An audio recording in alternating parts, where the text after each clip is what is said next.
Selamat datang dalam video pembelajaran bersama saya Dika. Kali ini kita akan melihat sedikit tentang sejarah geometri. Apa itu geometri, sejak kapan ada, dan bagaimana perkembangannya. Kata geometri berasal dari bahasa Yunani yang terdiri dari dua kata yaitu geo dan metron. Geo artinya bumi dan metron artinya pengukuran. Sehingga dapat dikatakan definisi dari geometri adalah semua hal tentang pengukuran bumi. Kita tahu bahwa matematika adalah ilmu yang paling tua. Matematika merupakan ilmu yang paling tua yang telah dikenal umat manusia sejak zaman bangsa Mesir kuno dan Babilonia. Begitu pula dengan geometri. Bangsa Mesir kuno adalah peradaban kuno di sebelah timur Laut Benua Afrika yang berpusat di daerah hilir Sungai Nil, yakni kawasan yang kini menjadi wilayah negara Mesir. Sedangkan Babilonia adalah negara dan daerah kebudayaan purba yang berlokasi di tengah kawasan selatan Mesopotamia yang sekarang kita kenal sebagai negara Irak.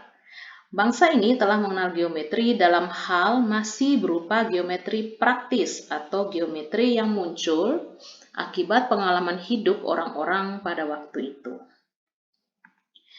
Pada zaman itu, geometri dapat dikatakan muncul dalam bentuk praktek yang dapat diklasifikasikan dalam 3 aspek. Yang pertama, astronomi. Orang-orang waktu itu telah mengenal dunia perbintangan, planet, bahkan telah mengetahui pergerakan bulan dan matahari.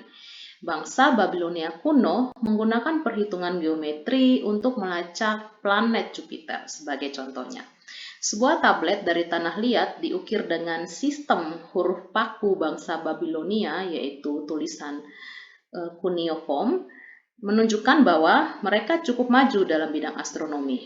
Tablet ini digunakan untuk menghitung kapan Jupiter akan muncul di langit malam dan juga untuk menghitung kecepatan dan jarak yang ditempuhnya. Nah, di gambar ini bisa dilihat ya, tablet dari tanah liat kuno yang bertuliskan huruf paku yang mana itu bisa menghitung kecepatan dan jarak yang ditempuh dari planet Jupiter. Oke, yang kedua adalah dalam aspek pengukuran. Orang-orang pada zaman itu memiliki lahan tanaman yang mana sering terkena banjir, misalkan sekali setahun. Ketika banjir berlalu, maka mereka kemudian harus membangun kembali lahan mereka dengan melihat batas-batas tanah mereka dengan orang lain. Sebuah benda geometri tua ditemukan di Irak pada pertengahan abad 19. Ini diperkirakan benda ini digunakan oleh bangsa Babilonia sekitar 1900 sampai 1600 sebelum Masehi. Benda ini dikenal dengan sebutan C427.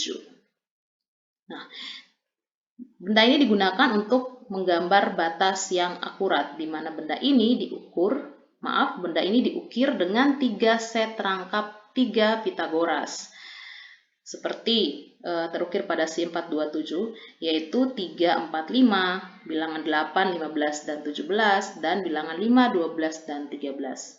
Ini kemungkinan besar digunakan untuk membantu menentukan batas-batas tanah, sehingga dapat dikatakan orang-orang pada waktu itu telah menggunakan apa yang kita sebut sekarang triple Pitagoras untuk menentukan garis tegak lurus di lahan pada saat mengukur batas tanah mereka.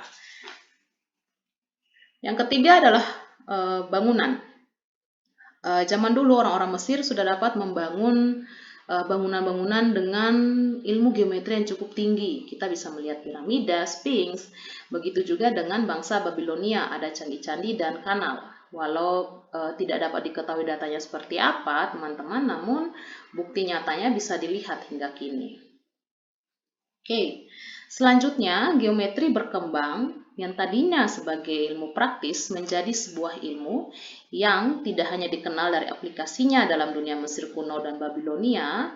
Bangsa Yunani kemudian mulai mengumpulkan fakta geometris yang diketahui, kemudian mengaturnya menjadi sebuah sistem yang konsisten secara logis. Maka mulailah dikenal istilah pure, istilah theoretical or abstract geometry. Berikut ini kita akan masuk dalam perkembangan geometri bangsa Yunani kuno. Dimulai dari matematikawan yang dikenal sebagai filsuf pertama dan juga ahli geometri, Thales.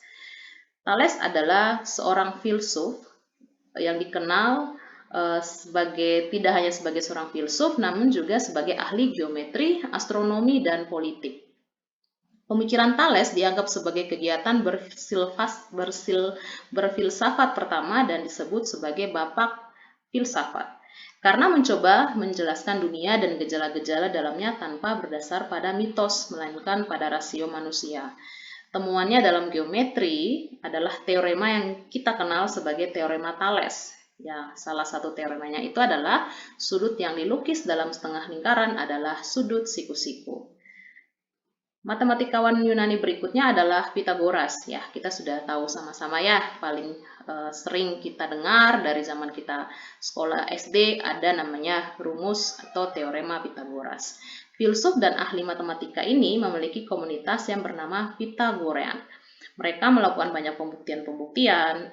Salah satu yang sampai hari ini yang tadi saya sebutkan, yang kita tahu, walaupun dikenal sebagai teorema Pythagoras, namun bilangan triple ini telah dikenal bahkan ratusan tahun jauh sebelum Pythagoras. Seperti tadi kita lihat bahwa bangsa Babilonia sudah mengenal bilangan triple Pythagoras. Selanjutnya adalah Plato. Plato ini juga seorang filsuf dan matematikawan. Menurut Plato, alam semesta ini terdiri dari 4 elemen, yaitu tanah, air, udara, dan api. Hal tersebut dimaksud untuk menggambarkan kondisi material padat, cair, gas, dan plasma. Nah, ini mendasari bentuk-bentuk geometri, yaitu tetrahedron, heksahedron, oktahedron, ikosahedron, di mana masing-masing bentuk tersebut menggambarkan elemen api, tanah, udara, dan air. Nah, bentuk-bentuk ini yang kemudian kita kenal dengan nama Platonic Solid. Oke, sejauh ini yang paling terkenal dari geometri Yunani adalah Euclid. Euclid menulis buku The Elements sekitar tahun 300 sebelum Masehi. Merupakan karya yang paling sukses dan masih digunakan seluruh dunia hingga saat ini. Karya ini bukanlah hasil karya Euclid sendiri tentunya, namun berisi pengetahuan yang diperoleh dari Pythagoras, Plato, dan lain-lain. Namun Euclid dihargai karena telah menyusun teorema-teorema ini secara logis, sehingga The Elements disebut sebagai karya kompilasi seluruh pengetahuan matematika yang telah diketahui pada saat Euclid menyusun buku. Salah satu karya Euclid sendiri adalah algoritma Euclid. Itu untuk menentukan faktor persekutuan terbesar atau FPB. Oke, Euclid menyusun geometrinya dengan menggunakan 5 postulat. Mungkin sudah sering kita dengar ya. 5 postulat ini kita tahu bahwa postulat yang kelima itu menimbulkan perdebatan hingga abad ke-19. Nah, postulat-postulat Euclid itu 5-nya itu yang pertama, sebuah garis lurus itu dapat dibuat dari sebarang 2 titik yang berbeda. Postulat yang kedua, memperpanjang garis lurus yang tak terhingga secara terus-menerus pada akhirnya yang akan diperoleh sebuah garis lurus pula. Yang ketiga, sebuah lingkaran dapat dibuat dari sebarang titik pusat dengan sebarang jari-jari tertentu. Keempat, semua sudut yang dibuat oleh 2 garis lurus yang berpotongan tegak lurus akan sama besarnya. Nah, postulat kelima yang kalau mau dibilang pada kata sekarang viral ya waktu itu ya. Postulat kelima dalam bahasa Indonesia itu diterjemahkan seperti ini bunyinya. Jika sebuah garis lurus memotong 2 garis yang lain, membentuk sudut dalam yang sisinya sama yang besarnya kurang dari 2 sudut siku-siku, jika kedua garis lurus tersebut diteruskan sampai tak hingga, maka akan bertemu pada sisi yang sudutnya kurang dari 2 sudut siku-siku. Nah, ilustrasi gambarnya seperti yang ada di layar ya. Ini merupakan postulat kelima. Nah, postulat kelima tersebut kemudian memperoleh nama postulat kesejajaran karena postulat tersebut dapat disajikan dalam kalimat yang berbeda namun memiliki makna sebagai berikut. Oke, melalui titik P yang terletak di luar garis M terdapat paling banyak atau tepat 1 garis yang melalui titik P dan sejajar dengan garis M. Nah, postulat kesejaran ini dipopulerkan oleh John Playfair. Nah, ilustrasinya di sebelahnya ya, di gambarnya. Postulat inilah yang sekarang diberikan di ruang kelas hingga saat ini dalam pembelajaran matematika. Jadi kalau ngomong postulat kelima dari Euclid, maka yang dipakai yang ini. yang kesamaan dari postulat Euclid tadi. Oke, banyak matematikawan yang menganggap Euclid telah keliru gitu menempatkan postulat kelima sebagai bagian dari kelima sebagai postulat ya. Mereka mencurigai bahwa postulat kelima sungguhnya merupakan teorema yang harus dibuktikan kebenarannya. Usaha tersebut tidak ada yang berhasil, namun tanpa disadari, hal ini malah kemudian hari memunculkan sistem geometri lain yang sekarang kita kenal dengan geometri non-Euclid. Geometri non-Euclid ini masih mendasar pada 4 postulat pertama, namun berbeda pada postulat kelima ya.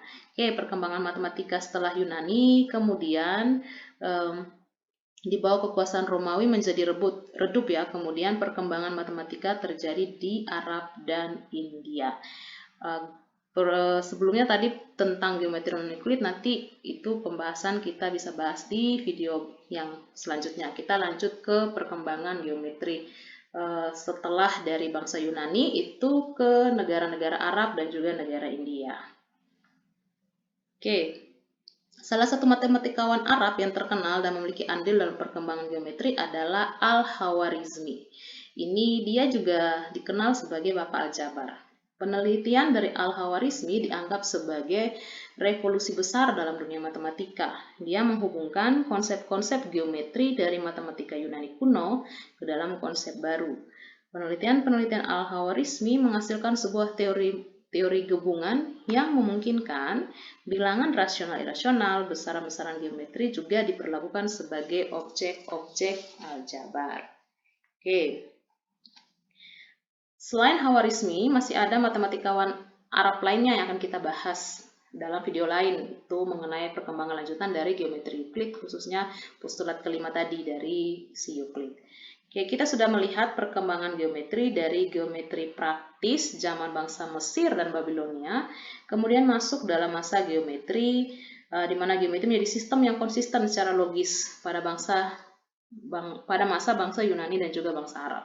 Nah, selanjutnya perkembangan geometri masuk dalam masa yang dapat dikatakan sebagai masa geometri analitik, ketika René Descartes memperkenalkan sebuah titik sebagai pasangan bilangan berurut. Nah, dapat dikatakan matematika masuk dalam bab baru sebagai matematika modern yang dikenal dengan geometri Cartesius. Ide dari René sendiri adalah membawa matematika Yunani dalam bentuk aljabar dengan memperkenalkan koordinat yang tepat. Geometri dapat disederhanakan dalam bentuk aljabar dan pada akhirnya dalam bentuk aritmatika, dimulai dengan sebuah koordinat. Adanya dua buah sumbu X dan Y yang kemudian kita kenal dengan sumbu koordinat Cartesius. Kata Cartesius sendiri itu berasal dari nama Descartes itu, yaitu Cart. Oke. Disinilah bermula titik sebagai pasangan berurutan dari angka dan bilangan. Oke, demikian paparan singkat kita mengenai sejarah dari geometri dan perkembangannya. Lebih dari ini masih banyak perkembangan geometri yang masuk dalam dari geometri Euclid masuk ke geometri non-Euclid. Namun ini akan kita bahas di video berikutnya ya. Terima kasih.